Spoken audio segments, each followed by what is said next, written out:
હાલ એક ભયંકર આગાહી સામે આવી છે।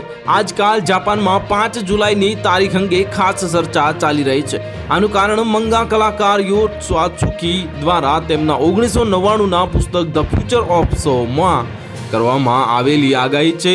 અને તાત્સુકીએ દાવો કર્યો હતો કે 5 જુલાઈએ જાપાનમાં એક વિશાળ સુનામી આવશે, જે 2011ની તોહોકુ દુર્ઘટના કરતાં પણ વધુ વિનાશક હોઈ શકે છે। જાપાનમાં યોર તાત્સુકીને ઘણીવાર જાપાનીઝ બાબા વેંગા તરીકે ઓળખવામાં આવે છે। તેમણે અગાઉ કોરોના વાયરસ, પ્રિન્સેસ ડાયનાનું મૃત્યુ અને 2011ના ભૂકંપ, સુનામી સહિત અનેક મોટી ઘટનાઓની સફળતાપૂર્વક આગાહી કરી છે। તેમની આગાહીઓ મંગા કોમિક્સના રૂપમાં પ્રકાશિત થાય છે, પરંતુ ઘણી વખત તે વાસ્તવિકતામાં પણ સાચી સાબિત થઈ છે। તાત્સુકીએ કહ્યું છે કે સુનામી પહેલા દરિયામાં ઉકળતા પરપોટા અને મજબૂત કંપન જેવા સંકેતો દેખાય છે। હાલમાં જાપાનના દક્ષિણ ટાપુઓમાં ભૂકંપની સંખ્યામાં તાજેતરમાં નોંધપાત્ર વધારો થયો છે, જેના કારણે લોકોમાં ભય અને ચિંતા વધી રહી છે।